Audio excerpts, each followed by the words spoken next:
आजही मला तो दिवस आठवतो. श्री स्वामी समर्थ महाराज कलकत्ता परिसरात इंग्रजांविरुद्ध मोठी मोहीम गुप्तपणे राबवत होते. कलकत्ता हे ब्रिटिशांचे भारतातले महत्त्वाचे सत्ता केंद्र. तेच उद्ध्वस्त करण्याचा महाराजांचा डाव होता.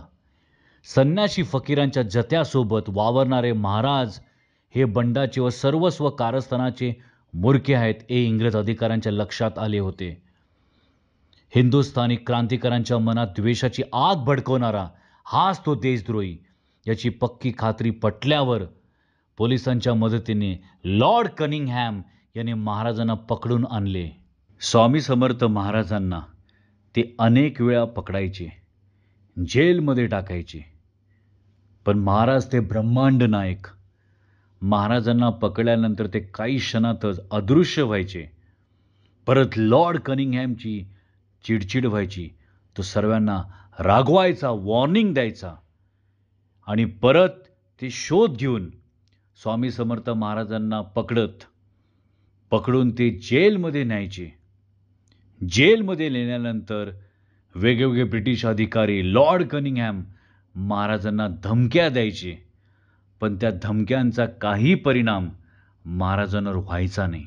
लॉर्ड कनिंगहॅमला महाराजांवर खूप राग यायचा व तिरस्काराच्या भावनेने त्यांनी एक मोठा निर्णय घेतला. लोकांच्या मनात असंतोषाची आग पेटवणाऱ्या या साधूला पेटून, जाळून भस्म करावे असा विचार सर्वानुमते ठरला.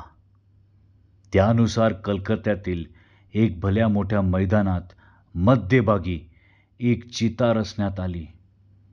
तब्बल 90 मन लाकड वापरून तयार केलेल्या या प्रशस्त शरणावर स्वामी समर्थ महाराजांना आडवा पाडून चिता पेटवण्यात आली. असंख्य इंग्रजी शिपाई, अधिकारी आणि लॉर्ड कनिंगहॅम स्वतः उपस्थित झाल्यावर ही चिता पेटवण्यात आली. कित्येक तास ती जळत होती. हिंदू लोकांच्या नेत्रात दुःखाश्रू होते, तर इंग्रज अधिकाऱ्यांच्या डोळ्यात आनंदाश्रू होते. अत्यंत भयावह असे दृश्य होते. अखेर संपूर्ण चित्ता जळून खाक झाली. आपणास त्रास देणाऱ्या साधूस आपण जाऊन भस्म केले याचा आसुरी आनंद लॉर्ड कनिंगहॅमच्या मुखावर झळकत होता. त्याच्यासह सर्व इंग्रज लोक टाळ्या पिटीत जल्लोष करीत नाचू लागले. परंतु त्यांच्या आनंदावर लगेच विरजण पडले. त्या धगधगत्या चितेतून तप्त सुवर्णाप्रमाणे लखलखीत देहकांतीचे स्वामी महाराज उठून उभे राहिले आणि ताडताड पाऊल टाकीत लॉर्ड कनिंगहॅम समोर उभे राहिले. हे अद्भुत दृश्य पाहून अनेक जण बेशुद्ध झाले. कनिंग तर गर्भगळीत होऊन थरथर कापू लागला. महाराजांनी खाड करीत त्याच्या मुस्कडात मारून त्याला अक्षरशः फोडून काढला आणि त्याच्याकडे उपस्थित इंग्रजी अधिकाऱ्यांकडे एक जळजळीत नेत्रकटाक्ष टाकीत म्हणाले, मला 90 मन लाकडात जाळतोस?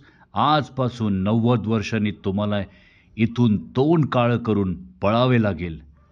ही घटना चित्तथरारक असून कोणत्याही चरित्रात तिचा उल्लेख नाही.